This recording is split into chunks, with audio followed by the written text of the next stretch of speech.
Kita akan merenungkan bagian firman Tuhan ini di bawah judul Perintah Allah yang dan lakukan.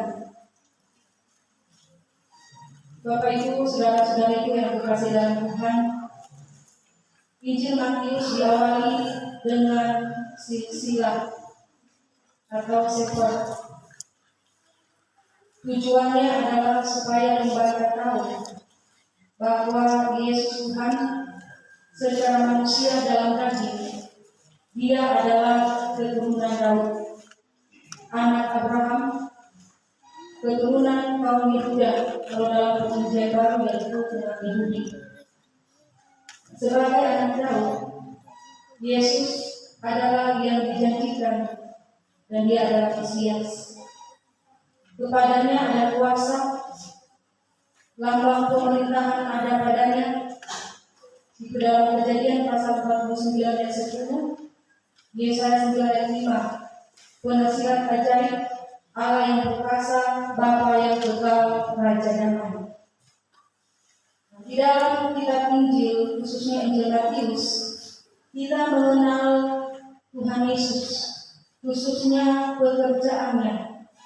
Dia adalah seorang guru agung, karena sesuai dengan tulisan yang sudah kita baca tadi pada ayat yang ke-23, Yesus masuk kepada Allah, jadi ke sinagog, dan ketika Dia mengajar di situ, di bait Allah Dia mengajar, jadi Dia adalah seorang guru, melayani sebagai orang yang berkuasa dan dengan kuasa yang dari surga.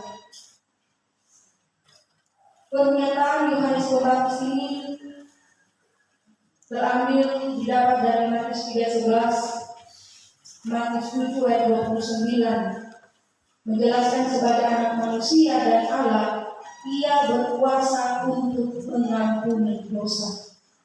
Dan sebagai anak manusia dan Allah, Dia pun berhak untuk membinasakan tubuh maupun jiwa. Ini ada dalam Matius 10 ayat yang ke-28.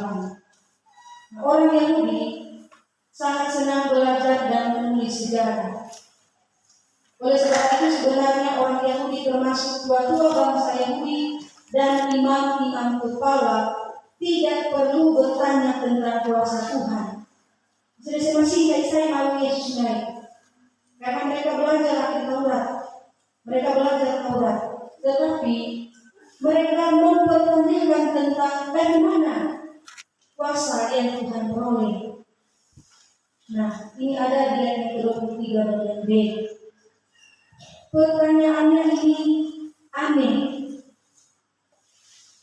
Maka semua pelayanan Yesus mengalami tantangan dan pencobaan. Pertanyaan mereka aneh dan tidak sopan, retoriknya. Hanya mengalihkan perhatian Yesus ketika sedang mengajar firman Tuhan di bait Allah. Mereka nampak iri hati. Nah, ini mereka adalah imam-imam kepala serta tua-tua bangsa Yahudi, orang-orang yang ahli dalam Taurat. Mereka nampak iri hati sehingga mencoba menutup jalannya kesaksian Injil atau pemberitaan Injil atau pelayanan yang sedang Yesus tampilkan dan lakukan dan sampaikan. Pertanyaan mereka yang diajukan kepada Yesus, tujuan mereka adalah mempermalukan Tuhan di depan orang banyak, sehingga orang banyak menjadi ragu tentang Tuhan Yesus dan ragu dengan kuasanya. Kita tahu di kitab Injil, kalau kita membaca, Yesus banyak melakukan mujizat. Dia menyembuhkan orang buta, membangkitkan orang mati. Dia membuat orang bisa dan lumpuh bisa berjalan. Inilah kuasa Tuhan. Bahkan Yesus bisa marah. Dia merombak, merusak meja-meja yang dibuat di altar bait Allah untuk jual beli. pada saat itu. Jadi Tuhan Yesus bertindak dalam kuasanya, Tuhan Yesus melayani dalam kuasanya. Ketika kita memperhatikan jawaban Tuhan Yesus atas pertanyaan tua-tua Yahudi dan ahli Taurat, justru berhasil membuat mereka tutup mulut dan takjub. Jawabannya bahkan melalui perumpamaan tentang dua orang anak dan perumpamaan tentang penggarap kebun anggur adalah mencela para penentangnya waktu itu.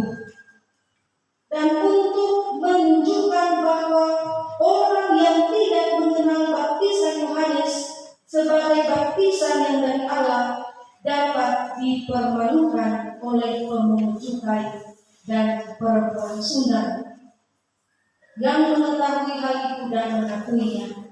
Kita tahu pemungut cukai dan perempuan sunat dikenal sebagai orang berdosa, sebagai pendosa. Sedangkan tua-tua Yahudi ahli Taurat, mereka merasa diri benar. Mereka tidak bersalah sama sekali.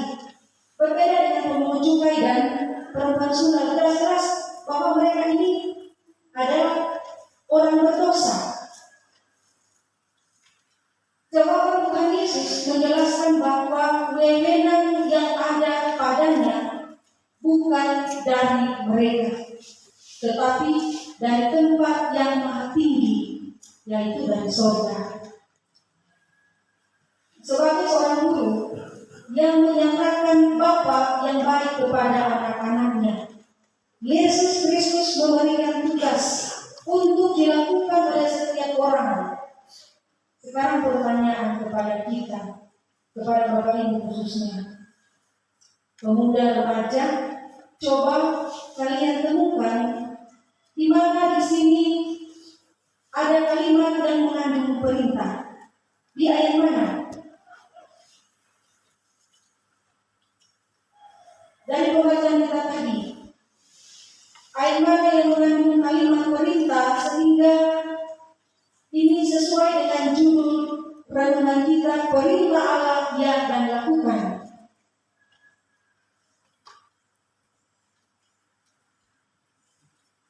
Itu ada di ayat yang ke 28 bagian B dan 29. Ayat yang ke-28 bagian B itu kalimat perintah yang sesuai cocok dengan judul renungan kita, yaitu perintah Allah yang dan lakukan.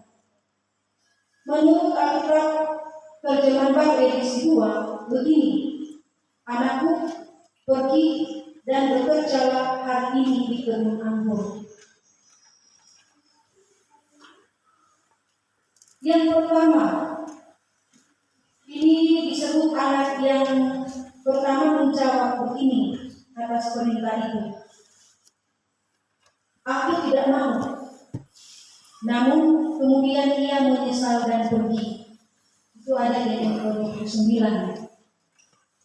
Perintah yang disampaikan oleh Tuhan Yesus untuk dilakukan disambut dengan jawaban menolak. Kalau di Alkitab edisi pertama mungkin lainnya, tapi kalau di sini anak yang satu, bukan anak sulung. Kalau di edisi pertama anak yang sulung, tapi di edisi kedua anak yang pertama, anak yang satu. Jawabannya adalah menolak, tapi kemudian menyesal lalu melakukan yang diperintahkan.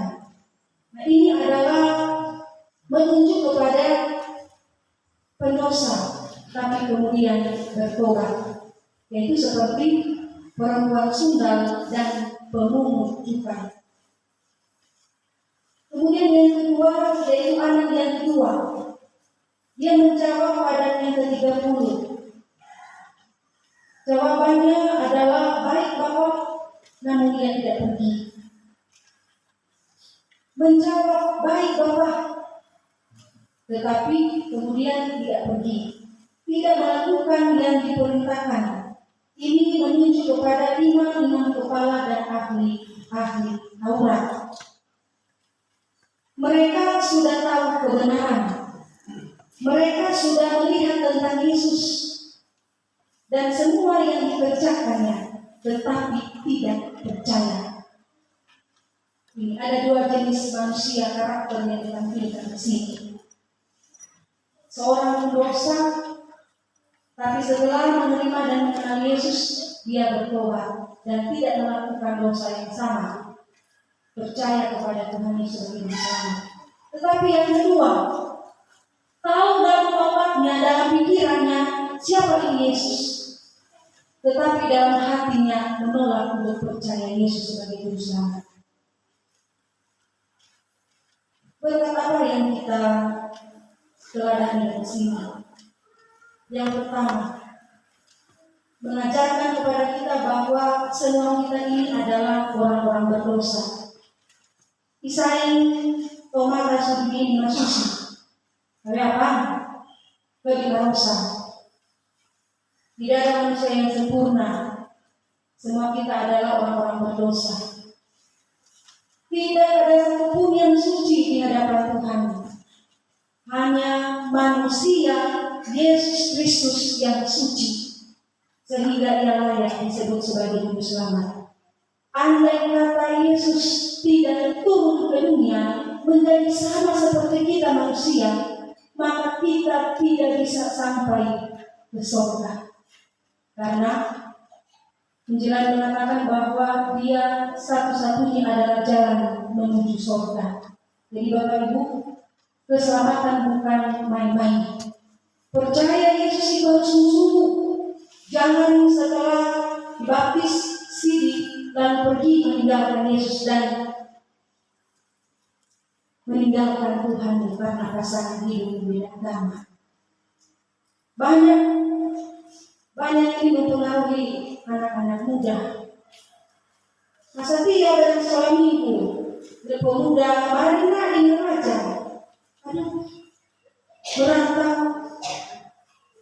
Aku kenal dari calon pasangan pun tidak percaya Yesus. Akhirnya ditentang mau Yesus pengadilan di motor. Kami ada tubuh. Tidak mau nih. Mau Yesus. Kita menganggap serius pengorbanan Yesus di kayu salib. Orang berdosa harus sadar itu, supaya di dalam dirinya ada kerinduan untuk mau bertobat. Kita perlu datang kepada Tuhan dan membangun diri, mendengarkan panggilan Tuhan, lalu mengisi hati kita dengan firman-Nya, lalu hidup melakukan firman Tuhan itu. Ya, Tuhan senang dan menerima orang-orang yang bersedia mengaku dosa dan mau membaharui dirinya di hadapan Tuhan daripada orang munafik. Tuhan tidak senang dengan orang munafik. Di dalam otaknya dia mengaku percaya Tuhan, tetapi dalam hatinya dia memungkiri kekuatan kuasa dari Tuhan. Dia menolak untuk percaya sungguh-sungguh. Tidak diminta untuk tidak munafik, tetapi tulus dalam pemberian diri yang sungguh kepada Tuhan. Pemberian diri untuk percaya kepada Tuhan. Lalu kita akan percaya itu dengan melakukan hal-hal sebagaimana yang Tuhan kehendaki. Kemudian yang kedua, ini menyangkut teladan orang tua kepada anak-anak. Orang tua tidak boleh mengajarkan anak-anaknya untuk menjadi malas.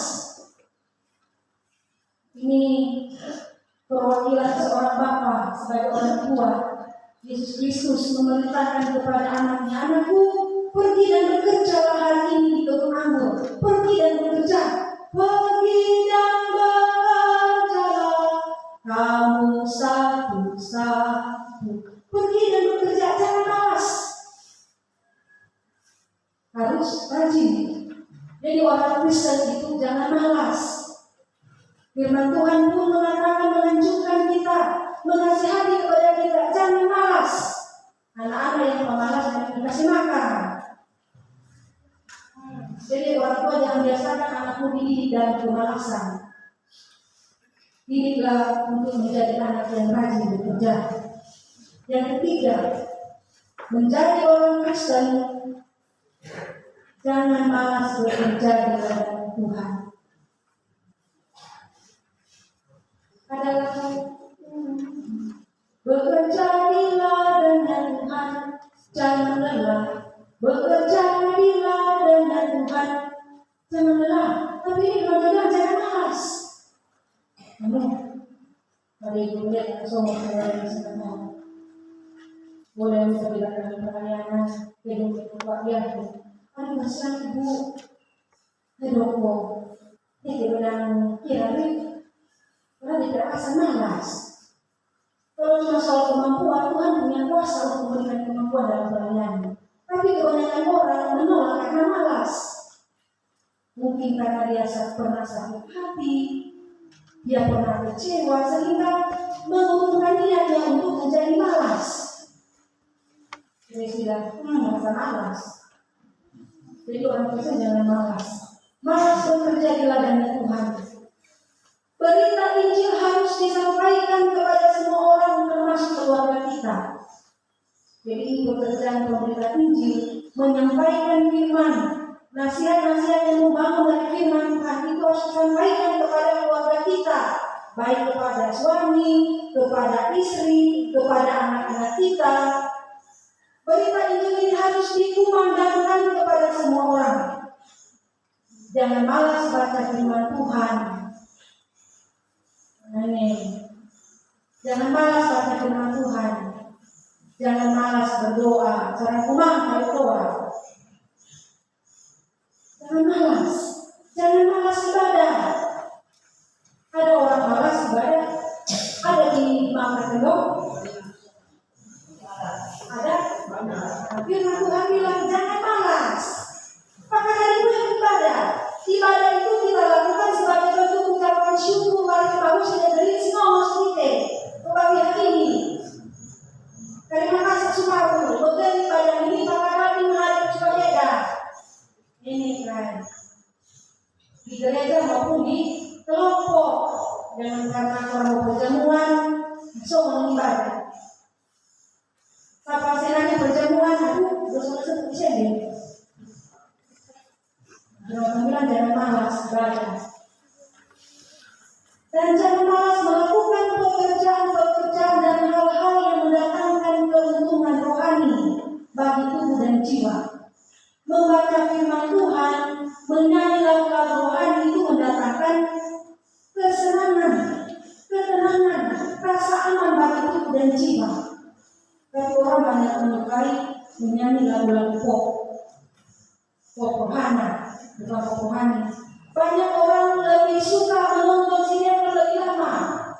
Banyak orang suka lebih mesedok setiap tikus air sebut di sana. Tahu dia kata tempo. Tapi kalau dalam ibadah, aduh ibu pendeta pekobak lama sekali, so setengah jam. Maka kalau mau bangun tikus kabar orang bersambu kabar orang yang berkomik televisi. Tapi apa yang 1 jam. Jadi jangan malas untuk membaca firman, mendengarkan firman, hadir dalam ibadah karena itu berguna untuk tubuh dan jiwa. Iya, sangat berguna untuk tubuh dan jiwa. Itu mendatangkan keuntungan rohani. Mengikuti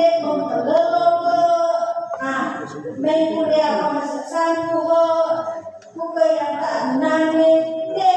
Untuk keuntungan jasmani, fisik ini akan mati dan binasa. Kita akan malu. Tapi fisik ini akan kembali kepada debu. Tapi roh atau jiwa kita ini akan kembali kepada Tuhan. Itulah yang memberikan semangat. Roh inilah memberikan semangat kepada kita untuk hidup di dunia. Banyak orang kehilangan semangat. Setelah semangat di dalam ibadah, setelah semangat itu dia kalau sedang misalnya rumah sakit baru berbunuh diri. Karena apa? Jiwanya kering rohani. Jadi istilah tubuh jiwa kita dengan hal-hal yang rohani.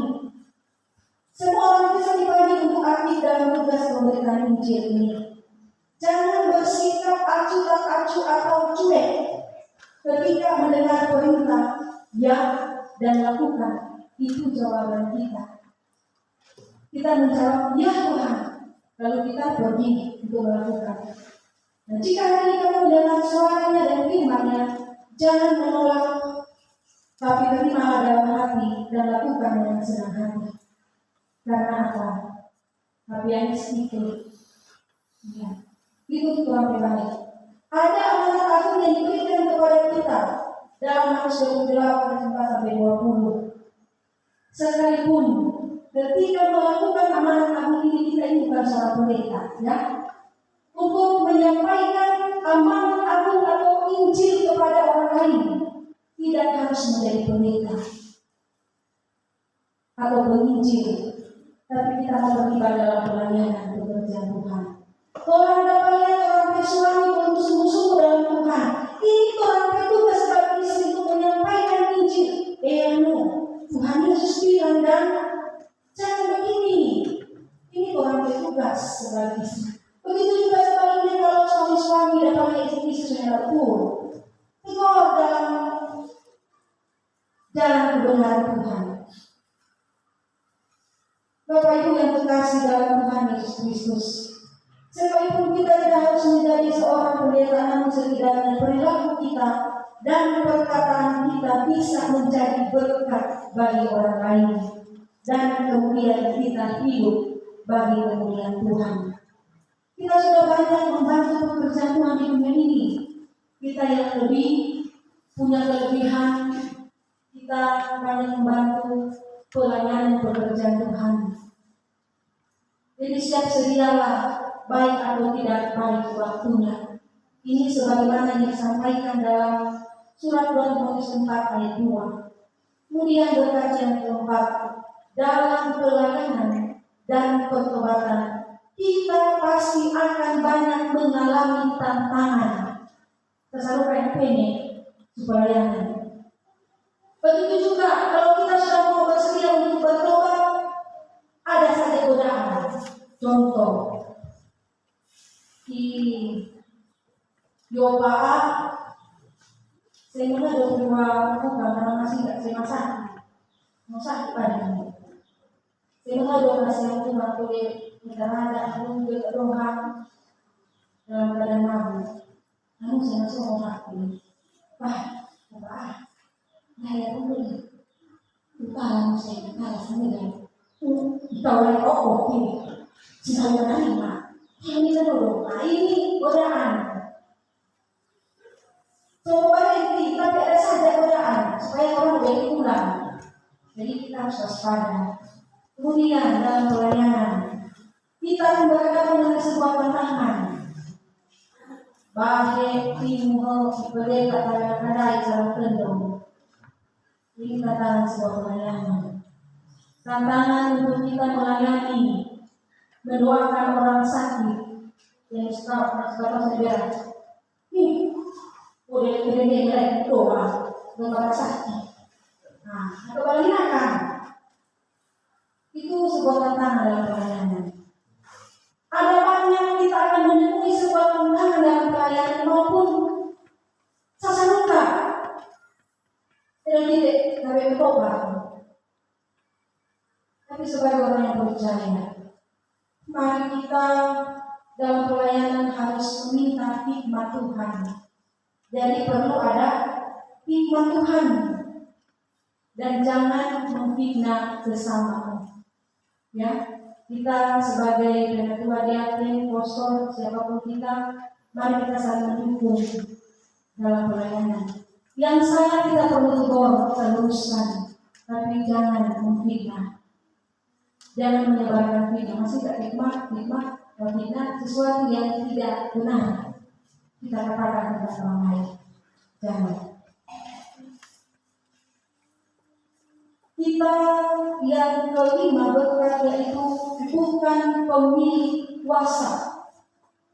Nah, di sini ayat 33 sampai 46 menjelaskan kepada kita bahwa kita ini bukan pemilik kuasa.